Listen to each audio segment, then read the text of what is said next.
Bonjour mon bien-aimé, bonjour mon frère, bonjour ma sœur, bienvenue à ce troisième jour de notre merveilleux parcours sur la guérison divine. Ce merveilleux parcours que nous avons commencé donc il y a 2 jours. 2 jours se sont écoulés depuis le début du parcours.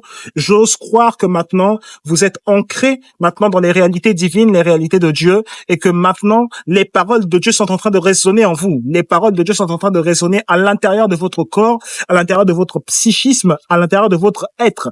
Même si il y a des paroles négatives qui arrivent, la parole de Dieu est toujours au-dessus de tout. Même s'il semble y avoir des symptômes opposés, la parole de Dieu est au-dessus des symptômes opposés. La parole de Dieu est au-dessus des symptômes opposés. Pourquoi? Parce que la parole de Dieu a un but, a une onction précise, une destination précise, une fonction précise, c'est te nourrir.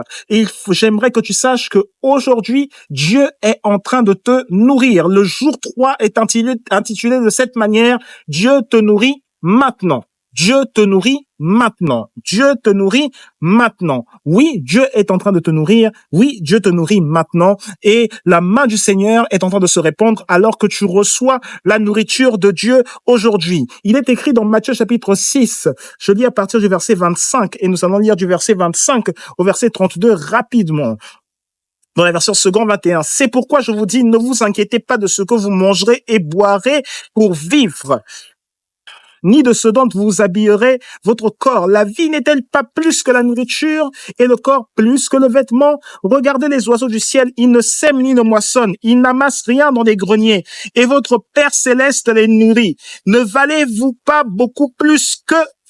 Verset 27. Qui de vous, par des inquiétudes, peut ajouter un instant à la durée de sa vie?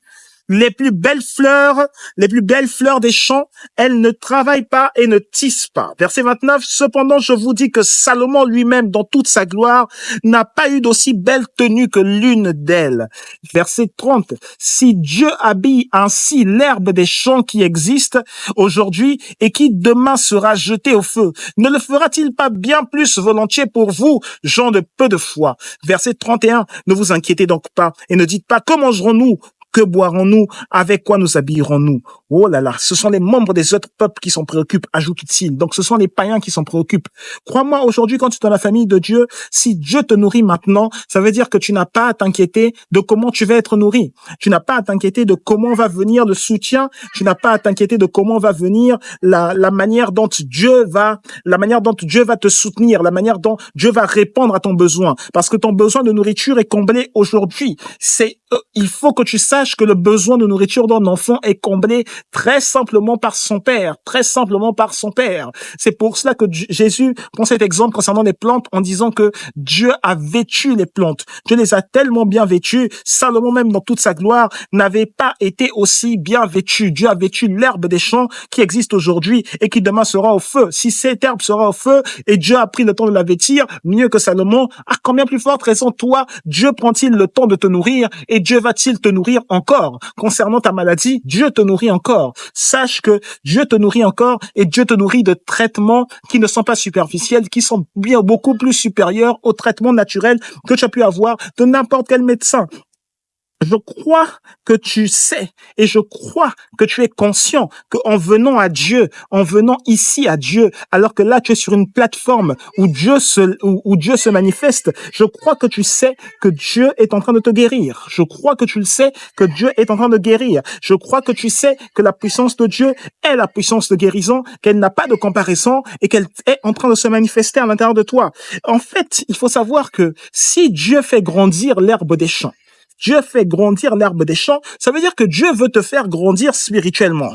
Si Dieu fait grandir l'herbe des champs aussi et que Dieu les garde en bonne santé, ces herbes des champs, sans pour autant sans tenir compte du fait qu'il y ait des agents destructeurs, des agents pathogènes qui peuvent venir là, des insectes ravageurs, Dieu les garde en bonne santé, cela signifie que Dieu veut te garder toi aussi en bonne santé. Si Dieu le fait pour cette herbe des champs qui va être jetée et dont la durée de vie est éphémère comparée à la tienne, ça veut dire que Dieu le fait forcément pour toi. Si Dieu le fait pour quelque chose de simple, ça veut dire que Dieu prête attention encore à quelqu'un qui est beaucoup plus important que l'herbe des champs, c'est-à-dire toi. Dieu le fait pour ta santé.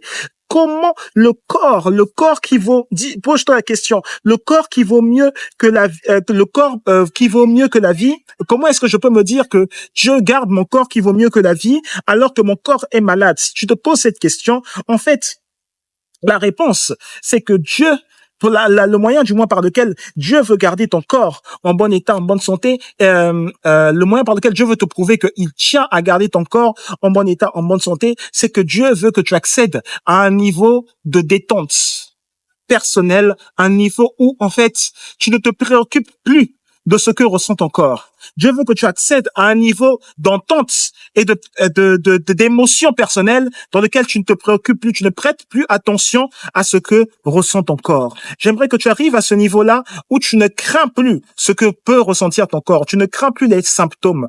Tu ne crains plus ce qui t'arrive. Tu te dis maintenant, je laisse couler. Cela est entre les mains de Dieu. Je laisse couler. Cela est entre les mains de Dieu. Il est écrit dans le psaume 127 au verset 2. C'est inutilement que vous vous levez tôt, que vous vous couchez tard et que vous mangez un pain gagné avec peine.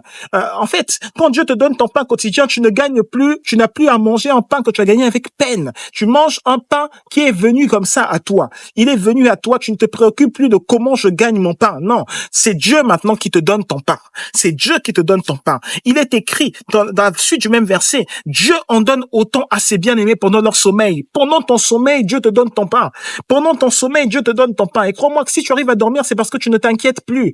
Donc Dieu veut que tu arrives dans cet état où en fait tu ne t'inquiètes pas. Et pendant ton sommeil, Dieu veut te donner ton pain. Dans ce moment-là où tu ne t'inquiètes pas, parce que quand tu t'inquiètes, tu perds le sommeil.